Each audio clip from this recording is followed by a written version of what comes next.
we have come here as a united front to communicate about so many things. But I wish also to let you know that this has been my first time from the time I was arrested from this very place, from my home. It's now about 2 months now. This is the 3rd month of the time I was arrested from this place. So on that note, I wish to let you know that I'm now feeling much better. Each and every day I get better, and at least now I'm able to see, though I still have to use my glasses because of the light, as you've been aware, and also having some issues with my legs. So that's why I'm still with these crutches, but very soon I'll be much better. And I thank God. I thank all the people who have been praying for me. So by God's grace, I know I'll be really recovering fully. I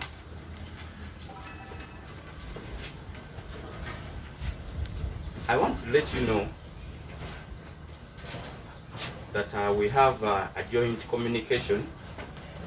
We are going to read to you, and then we shall have the translations, and then maybe some pillars from my colleagues right here.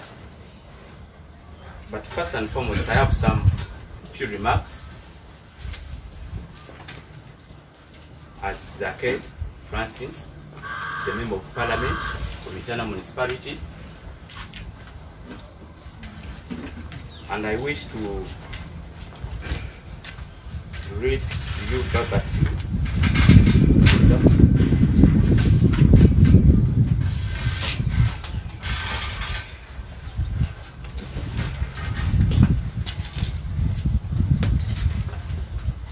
members of the press, fellow Ugandans, ladies and gentlemen. I am much honored to address you yet on a very serious matter regarding our country.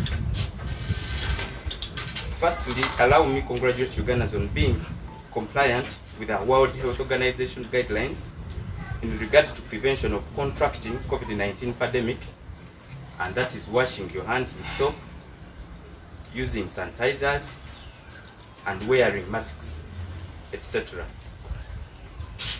The above mentioned guidelines, as down to us through the Ministry of Health, seem effective and alleviating the spread of the virus in circumstances where coronavirus exists among the population.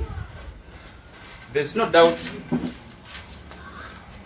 Ugandans understood these guidelines, and indeed, in the beginning, all Ugandans, include those that hardly found out what to eat, labor to follow these standard operating procedures set by the Ministry of Health. In the same spirit, many Ugandans thought that the president meant well for the citizenry, but to the contrary, it has been proven that he does not wish us well as Ugandans. We have lost so many people. Many have permanently lost their businesses, lives and families in circumstances created by the so-called presidential directives that are not even founded on the law. Allow me to state that in the regard to the COVID-19, there is a very clear difference between the guidelines and the presidential directives, and that is the former is scientific and is effective on the real COVID-19, whereas the latter is political and very effective on the political type of COVID-19. Unfortunately, the political type of COVID-19 is what exists in most of the African countries, if not some. And that's where also Uganda is included. As of now, I am convinced that politics has overshadowed the relevance of the guidelines. The day we are duped to give in our loyalty to Mr. Museveni, and he took us for granted, we thought that we would not realize that his major objective was to mimic the plight of those countries ravaged by the real COVID-19 by turning it into a political game here at our home, Uganda. I want to challenge anybody who can prove that there is a real COVID-19 in Uganda to come up and prove the same. At least there are signs that would exist. Is political in nature. It is no longer about saving lives, but rather enriching themselves into power. And you can remember on the emphasis he put on the vehicles. He was asking for vehicles, and you cannot see them even within here in Mityana, even within other districts. You cannot see the vehicles he was asking for. Do you remember that he made the RDCs to head the district coroner task forces? And do you remember that much food was collected from the benevolent Ugandans, and yet seemingly the money allocated for food was never utilized, but rather saved for the campaigns? Do you still doubt that the COVID-19 in Uganda is just political, when the only deaths registered as being COVID-19 related are those that are caused by the brutality of the police, LDUs, and the army? I think this is the time for us Ugandans to wake up.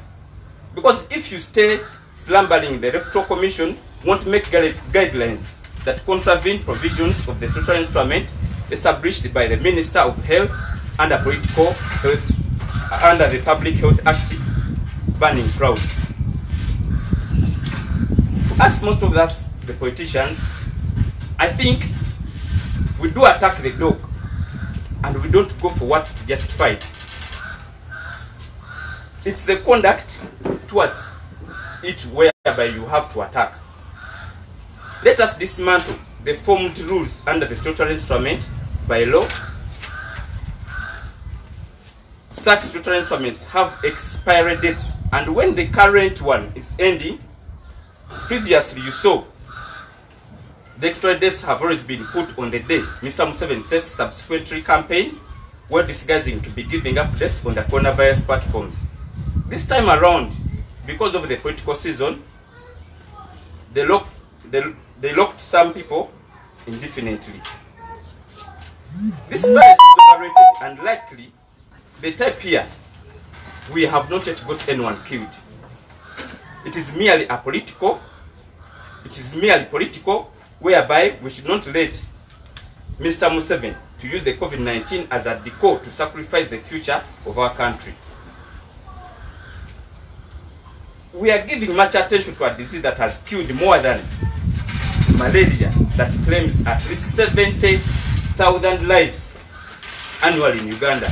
We go ahead and give much attention to political COVID-19 that is actually lethal, and maternal mortality rate in our motherland that claims at least one mother out of 49 mothers that need maternal attention. This is very sad. As the reason as why I feel we should wake up as Uganda, because politics is at play. We go do our work normally. This is what I think as a member of parliament for this place. And we go save our businesses, reclaim and live your normal lives in Uganda. COVID-19 is merely a decoy. To me, I feel even the presidential directives, they are illegal and they must be defied.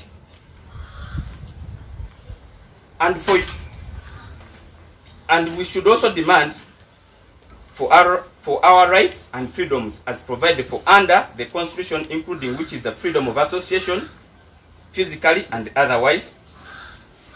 And the most important issue here is that we should say no to digital campaigns. We should forget this COVID-19 crap. It is more of a political stunt. I want to thank you, and I want to call upon my colleague, Nanyonjo Lynette, to read to us joint committee.